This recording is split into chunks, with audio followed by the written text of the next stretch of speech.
Miami, Florida against Virginia Tech, right? Both of these teams, have been terrible ATS recently. Miami lost to Georgia Tech last week. Virginia Tech got blasted by Pittsburgh. Historically, this has not been a good place for Miami to go in and get a win or a cover. Historically, Virginia Tech has definitely had the edge. This year, though, I don't know. These two teams are kind of floundering right now, but if I had to draw a distinction between them, Miami's defense is good. Virginia Tech's is not. So maybe you lean Miami here. But again, it's not been an easy place for Miami to go, and they are a big favorite right now. What's your take on this one, Joe Gavazzi? And thanks for covering this game with us.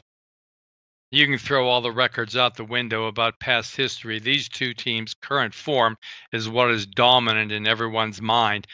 We look at the Hokies. Their slide is 1-4 straight up, 0-5 against the spread, failing to the number by 77 points. Miami on a similar slide, 0-4, 0-5 against the number, failing by 60 points while only averaging 15 points a game over that period of time. Last week, Virginia Tech fell even further into the nadir of their discontent, going up against a Pitt team who beat them 52-22. Virginia Tech allowed Pitt 492 yards over land. Never in the last 22 years has a Bud Foster defense lost their way like this. And if it continues with one more loss, for example, today, they will fail to make a bowl game for the first time since 1992. So where do we look for an edge in this? Well, I wrote an article this week for my Point Spread Prognosis newsletter, available at Joe Gavazzi Sports for only $9. Why is the question? YPR is the answer. People ask me, why do I look to handicap a game in which one team will outrush the other by 200 yards? Because if you find that game, you'll win the point spread battle 75% of the time this millennium. Well, here's a way to do it. Look for teams who rush for 5.0 or more against a team who allows 5.0 or more, or any combination that adds up to a sum of 10. Well, Miami has that today, as Miami rushes for 4.9 yards per rush against the Vatech defense, allowing 5.3. That should allow Miami to have some success overland. You mentioned the defense.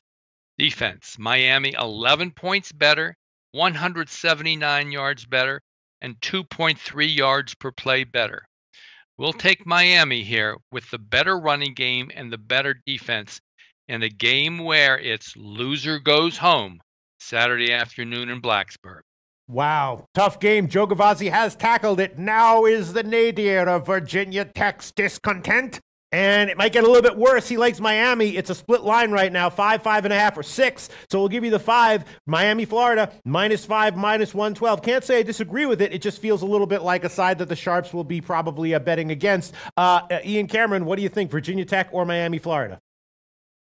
Well, for me, for Virginia Tech fans this season, the nadir of the discontent is the run defense and Bud Foster. I mean, I'm sick and tired of hearing about Bud Foster on this team. I mean, he doesn't have a defense this year. I know he's been a great DC for 2 decades. I get it. He's had great defenses here for the last 2 decades. I get it.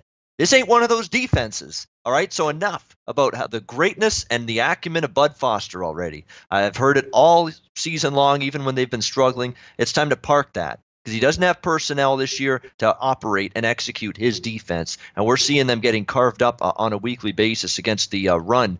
And we saw it last week. I cashed a ticket with Pitt last week against this Virginia Tech team. And it was all because I didn't buy into them stopping the run again and there. And that's exactly what happened. Struggled to get off the field. Couldn't contain Ollison, Darren Hall, and that dual running back tandem of Pitt. And I think they're going to struggle here. We know that Miami is a one-dimensional offense. They rely heavily on running it. They don't have great quarterback play. They have to run the ball to be productive. I would lean here with Miami too. Problem is, I look at these two teams as bet against both of them. I don't love laying points with Miami. They're struggling every bit as bad. But if I had to pick the lesser of 2 evils for me, it's Miami, but it'll be just a lean here. All right, so it's going to be a pass for you officially, Ian Cameron. Exactly. All right, and that's why part of the reason why Ian Cameron's record is so great in this show is because he does have the luxury to take a play on or pass on any game that we put in front of him. Joe Gavazzi's going to take Miami, though, -5, -112. Hey guys, thanks for tuning in to our channel. Now we've put a lot of work into producing all these free videos, so please help us out and keep all our content free for you forever by simply liking, sharing, commenting, and subscribing.